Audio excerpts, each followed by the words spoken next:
हो सकता है राज्य सरकारों ने उपेक्षा की होगी, लेकिन राष्ट्रीय स्वयंसेवक संघ ने अपने स्तर पर किसी व्यक्ति को भूखों नहीं सोने दिया, किसी को प्यासा नहीं रहने दिया, और आवश्यकता पड़ने पर उन लोगों को उनके पैरों को गर्म पानी से धोने या उनके पैरों पर चप्पल तक पहनाने का कार्य भी राष्ट्रीय स्वयंसेवक संघ के प्रचारक और स्वयंसेवक इस दौरान करते रहे। सेवा का इतना बड़ा कार्य, इतना बड़ा पलायन को रोकने और उसको सम्मानजनक ढंग से उसके घरों तक पहुंचाने के लिए प्रशासनिक मशीनरी के संबल के रूप में जो एक बड़ा कार्य हुआ, क्या इसमें राष्ट्रीय स्वयंसेवक संघ ने किसी की जाति पूछी थी? किसी का मत, किसी का मजहब, किसी का संप्रदाय, किसी की भाषा, किसी का क्षेत्र? कुछ भी नहीं। केवल हमें कार्य करना, अपना दायित्व निर्वहन करना है, और यही मेरा धर्म है। मेरा कोई अन्य धर्म नहीं है, मेरा एक ही धर्म है, और वह धर्म है जो राष्ट्र धर्म है। कोरोना के खिलाफ देश की लड़ाई को विजयी की मुद्रा में आगे पहुंचाना, और उसका परिणाम था कि प्रवासी कामगार और सुरक्षित 1 करोड़ प्रवासी कामगार और सुरक्षित उत्तर प्रदेश, बिहार, झारखंड, छत्तीसगढ़, वेस्ट बंगाल या फिर नॉर्थ ईस्ट के स्टेट्स में उन्हें सुरक्षित पहुंचाने में केंद्र सरकार को, राज्य सरकार को और अन्य राज्य सरकारों को मदद मिल पाई। अगर राष्ट्रीय स्वयंसेवक संघ को समझना है तो इस सेवा की इस दृष्टि को समझने का प्रयास करना होगा कि सेवा ने किसी भी व्यक्ति के साथ, कोई भी व्यक्ति, मैं मानता हूं इसमें जितने भी प्रवासी कामगार और श्रमिक गए थे, इसमें से बहुत सारे लोग राष्ट्रीय स्वयंसेवक संघ का नाम भी नहीं सुने होंगे। उन लोगों ने राष्ट्रीय स्वयंसेवक संघ की शाखाओं को दूर से देखा होगा, वहां प्रत्यक्ष नहीं उसके साथ जुड़े होंगे। लेकिन जब राष्ट्रीय स्वयंसेवक संघ का प्रचारक, राष्ट्रीय स्वयंसेवक संघ का एक स्वयंसेवक उन लोगों की सेवा के साथ जुड़ा रहा, उनको सुरक्षित गंतव्य तक पहुंचाने के लिए स्वयं की चिंता के बगैर लगा हुआ था, वह दृश्य राष्ट्रीय स्वयंसेवक संघ को समझने का एक नया बोध, एक नई दृष्टि हर एक व्यक्ति को देता है। और यही तो भारत की दृष्टि रही है, यही तो भारतीय दृष्टि है, यही तो भारत की सोच है। वसुधैव कुटुंबकम की, सर्वे संतु निरामया की, यही तो भारत कहता रहा है। हजारों वर्षों से भारत ने यही तो दृष्टि दुनिया को दी, और राष्ट्रीय स्वयंसेवक संघ विगत 96 वर्षों से इसी कार्य को इसी रूप में करता रहा है। कहीं भी कोई आपदा आती है, देश के अंदर, किसी प्रदेश के अंदर, वहां पर राष्ट्रीय स्वयंसेवक संघ का स्वयंसेवक स्वतःस्फूर्त भाव के साथ सेवा के उस मिशन के साथ जुड़ता है, उस कार्यक्रम को आगे बढ़ाता है। और हम लोगों ने प्रत्यक्ष अनुभूति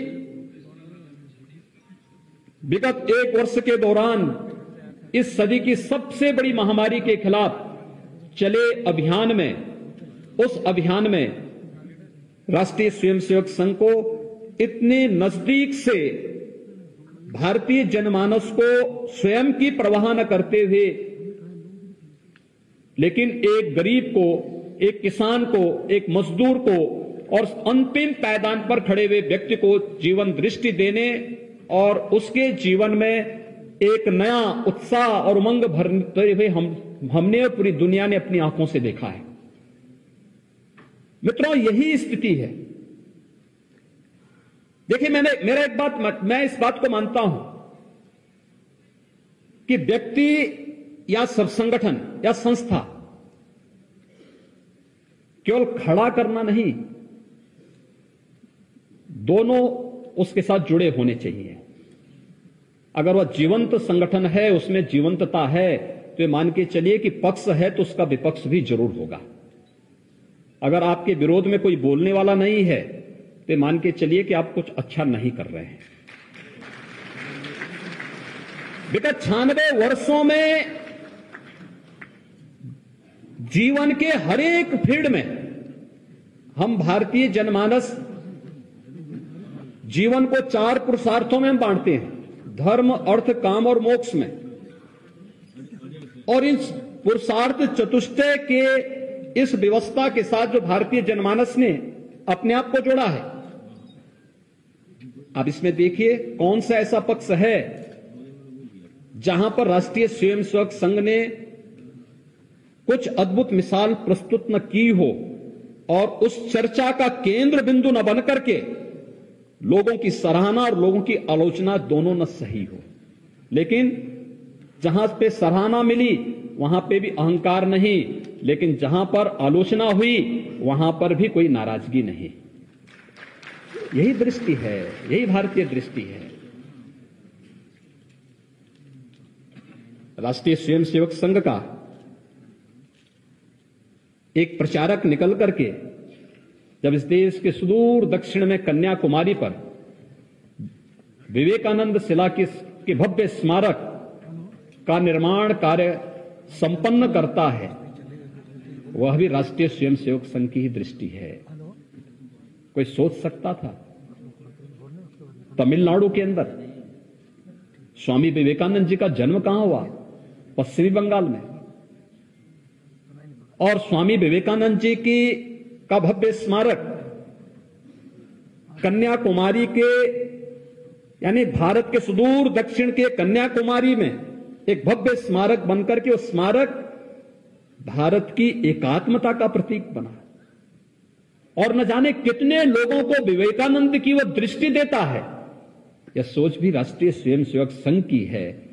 और इस देश के अंदर 500 वर्षों से जिस भाव और भंगिमा के साथ भारत ही नहीं दुनिया का हर एक आस्तिक जिस भाव के साथ जीता था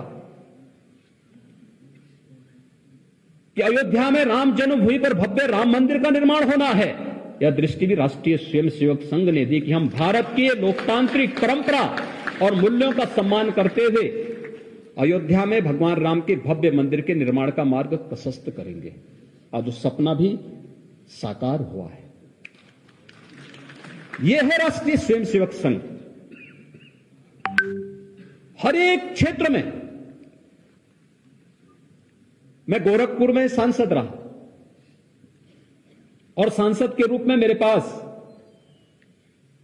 अक्सर गोरखपुर और पूर्वी उत्तर प्रदेश के युवा आते थे 2 कार्यों के लिए।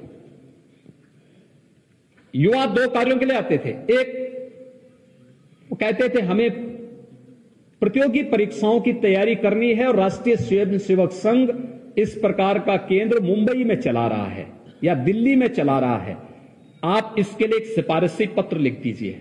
मैंने कहा वहां सिफारिश की कोई आवश्यकता नहीं, आप जाइए अपना परिचय दीजिए, आपका स्वयं उसमें होता था, हो जाएगा, कोई दिक्कत नहीं। राष्ट्रीय स्वयंसेवक संघ किसी की जाति देख करके ये केंद्र नहीं संचालित करता है।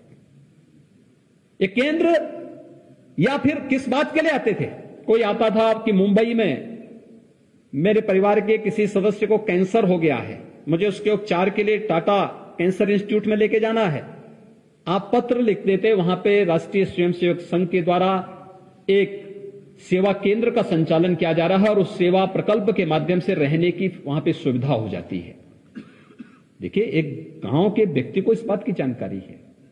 सेवा का एक प्रकल्प मुंबई के लिए, SCPGI के लिए, यानी ये उस समय गांव के लोगों तक को ये जानकारी है कि कौन इस सेवा के प्रकार। सामान्य रूप से दायित्व किसका है? ये किसी भी राज्य सरकार का दायित्व होना चाहिए, इसके बारे में सोचें। लेकिन ये कार्य राष्ट्रीय स्वयंसेवक संघ स्वयं अपने ऊपर लेकर के उन्हें एक दृष्टि दे रहा है, एक नया विजन दे रहा है, एक नए उत्साह के साथ आगे बढ़ने के लिए प्रेरित कर रहा है। मुझे पिछले दिनों उत्तराखंड जाने का अवसर प्राप्त हुआ था। मैं केदारनाथ और बद्रीनाथ गया था। प्रयोजन मेरा विशुद्ध आध्यात्मिक था, लेकिन जब मुझे 2 दिन केदारनाथ में रुकना पड़ा, क्योंकि जैसे हम पहुंचे थे भारी बर्फबारी वहां हुई थी। उसके बाद फिर मैं बद्रीनाथ गया, वहां भी भारी बर्फबारी थी। तो मैंने स्वयं अनुभव किया, मैं स्वयं वहां पे, मुझे लगभग 30 घंटे तक रुकना पड़ा था। तो मैंने पूछा लोगों से, काफी बड़ी वहां मात्रा में श्रद्धालु भी थे और वहां से जुड़े हुए लोग भी थे, फोर्स से जुड़े हुए लोग थे। मैंने उनसे पूछा, मैंने कहा यहां तो आप लोगों के सामने बड़ा संकट हो जाता है, आवागमन बंद। तो लोगों ने कहा हां। तो मैंने कहा अगर स्वास्थ्य की संकट हो जाएगा तो क्या करते हैं? उन्होंने कहा आपको मालूम नहीं कि राष्ट्रीय स्वयंसेवक संघ ने यहां पे चिकित्सालय भी शुभारंभ कर दिया है। अब आप सोचिए, जहां पर 6 महीने ही यात्रा चलती है, वहां पर स्वास्थ्य केंद्र और अत्याधुनिक चिकित्सालय जाने वाले श्रद्धालुओं की सुविधा के लिए, उन्हें आरोग्यता प्रदान करने के लिए, जरूरतमंदों को वहां पर मुफ्त में उपचार हो सके इसकी व्यवस्था देने के लिए 2019 में मैं प्रयागराज में था। जनवरी में प्रयागराज में कुंभ हुआ था। मैं कुंभ के लिए परेशान था कि वास्तव में प्रधानमंत्री जी ने कहा योगी जी कुंभ ऐसा करवाइए वह दुनिया की एक यूनिक इवेंट बने। अब यूनिक इवेंट कैसे बने मेरी समझ में कुछ समझ नहीं आ रहा था।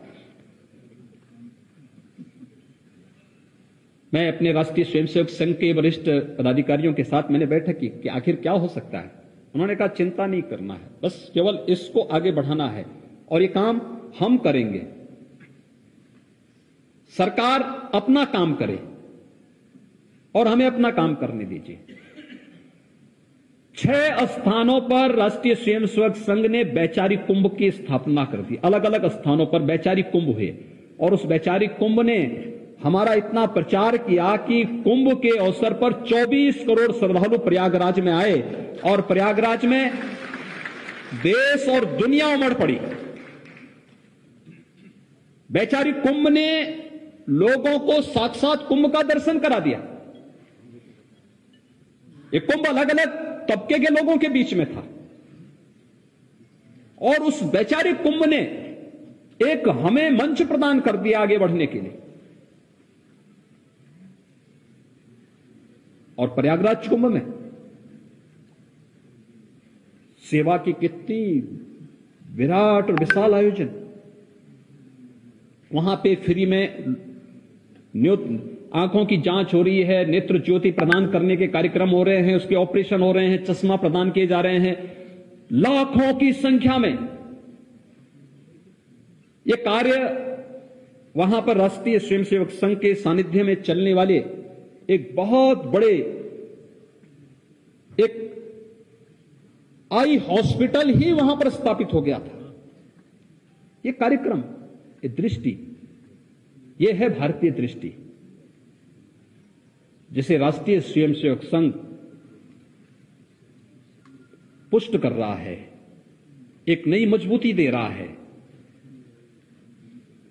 रास्ते सबके अलग अलग हो सकते हैं क्योंकि हम सब, जो मैंने कहा ना कि जो कार्य अच्छे किए हैं या जिसका श्रेय मिलना चाहिए उसका श्रेय भी नहीं लेना चाहते, बल्कि उन कार्यों के माध्यम से हमें अहंकार नहीं, क्योंकि हम तो इस बात को मान के चलते हैं कि क्योंकि ये हमारी ड्यूटी का हिस्सा था, मेरे कर्तव्य का हिस्सा था, मेरा धर्म था, मेरा राष्ट्र धर्म था, इसलिए मैं इसको कर रहा हूं।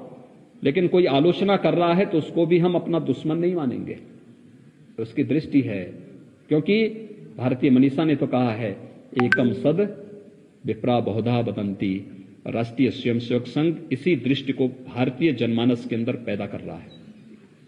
मित्रों, ये पुस्तक वास्तव में राष्ट्रीय स्वयंसेवक संघ की उस स्वर्णिम दिशा सूत्र को आगे बढ़ाता है और राष्ट्रीय स्वयंसेवक संघ के बारे में जो हम कह सकते हैं बहुत, उसमें 5000 वर्ष पहले महर्षि वेदव्यास ने एक महाकाव्य की रचना की थी, महाभारत। और महाभारत के बारे में उन्होंने दावा किया था कि धर्म, अर्थ, काम और मोक्ष जो 4 मानवीय पुरुषार्थ हैं, इससे संबंधित जो कुछ भी इस ग्रंथ में है वही दुनिया के अंदर वही मौजूद है, और जो इसमें नहीं वह दुनिया के अंदर कहीं भी नहीं मौजूद है। और हम भी इस बात को कह सकते हैं कि धर्म, अर्थ, काम और मोक्ष ये जो 4 मानवीय पुरुषार्थ हैं, राष्ट्रीय स्वयंसेवक संघ ने 96 वर्षों की अपनी यात्रा में इन 4 पुरुषार्थों के क्षेत्र में जो अनुपम और अतुलनीय कार्य किया है वह राष्ट्रीय स्वयंसेवक संघ की पहचान है। और राष्ट्रीय स्वयंसेवक संघ उसको प्रारंभ करता है अपनी शाखाओं से, स्वतःस्फूर्त भाव के साथ, जो हमें हर गांव, हर गली, हर मोहल्ले में, और कोरोना के समय तो लोगों ने घर घर में इसको प्रारंभ कर दिया था, घर घर में इस चीजें दिखने को मिल रही थी। वह उसकी ताकत है। और उस जीवन के उस प्रत्येक क्षेत्र में जो कार्य राष्ट्रीय स्वयंसेवक संघ ने किया, वह आज न केवल राष्ट्रीय स्वयंसेवक संघ की पहचान बनी है, बल्कि आम जनमानस के मन में भारत के अंदर, भारत के बाहर उसे श्रद्धा और सम्मान के भाव के साथ हर व्यक्ति उसी आदर भाव के साथ उन्हें अंगीकार करता है। और यह कार्य आगे और तीव्रता के साथ चल सके, समरस करते हुए हम इसे आगे बढ़ा सकें, राष्ट्रीय स्वयंसेवक संघ स्वर्णिम भारत के दिशा सूत्र यह पुस्तक जब 2025 में राष्ट्रीय स्वयंसेवक संघ की शताब्दी महोत्सव के आयोजनों के साथ हम जुड़ेंगे तो समरस, एकात्म और आदरणीय प्रधानमंत्री जी की दृष्टि से कहें कि एक भारत श्रेष्ठ भारत के उन लक्ष्यों को प्राप्त करने के समय हमें एक नए निर्णायक स्थिति में पहुंचाने में मदद करेगा, जो पूरी दुनिया के लिए भारत को एक महाशक्ति के रूप में हम प्रस्तुत करने में सफल हो पाएंगे। निश्चित ही राष्ट्रीय स्वयंसेवक संघ से जुड़े हुए हमारे जितने भी पदाधिकारी हैं, जितने भी प्रचारक हैं और आनुषंगिक संगठनों से जुड़े हुए जितने भी स्वयंसेवक हैं, इन सभी का जो पुरुषार्थ है, जो परिश्रम है, इस दिशा में एक नई निर्णायक भूमिका के साथ इस देश को एक नया मार्गदर्शन देगा, दुनिया को एक नया मार्गदर्शन देगा। इस विश्वास के साथ मैं एक बार फिर से यहां पर राजधानी लखनऊ में प्रभात प्रकाशन ने माननीय सुनील आंबेडकर जी की इस पुस्तक के हिंदी, यानी ये जो मूल रूप से इंग्लिश थी, उसका हिंदी संस्करण का यह विमोचन का कार्यक्रम यहां पर आज हमारे माननीय सह सरकारवाह जी की उपस्थिति में यहां पर आज संपन्न हुआ है। मैं इसके लिए सभी आगंतुक अतिथियों का प्रदेश की राजधानी में हृदय से अभिनंदन करता हूं, स्वागत करता हूं। माननीय सुनील जी को हृदय से बधाई देता हूं, इसके लिए उनका हृदय से अभिनंदन करता हूं। और प्रभात प्रकाशन को, खासतौर पर प्रभात प्रकाशन इस प्रकार के प्रकाशन के लिए हमेशा तत्पर होकर के स्वतःस्फूर्त भाव के साथ खड़ा होते हुए दिखाई देता है कि हम भी इस प्रकार के प्रकाशन के साथ जुड़ेंगे। नहीं तो एक समय हम लोग देखते थे कि अगर हमें कोई इस प्रकार का कोई भी भारत के दृष्टिकोण को प्रस्तुत करने वाले किसी अच्छे प्रकाशन को ढूंढने की बात आती थी तो लोग भागते थे, लेकिन प्रभात प्रकाशन प्रारंभ से इस प्रकार के प्रकाशन के साथ मजबूती के साथ खड़ा रहा है। उसने कभी इस बात की चिंता नहीं की कि कौन उसके बारे में क्या सोच रहा है। वह भारत की राष्ट्रवादी विचारधारा को मजबूती के साथ आगे बढ़ाने के लिए सदैव तत्पर होकर के कार्य करते हैं। मैं इसके लिए प्रभात जी का भी और प्रभात प्रकाशन से जुड़े हुए उनके सभी सहयोगियों का भी हृदय से अभिनंदन करता हूं। आप सबके प्रति अपनी शुभकामनाएं देता हूं। धन्यवाद। जय हिंद।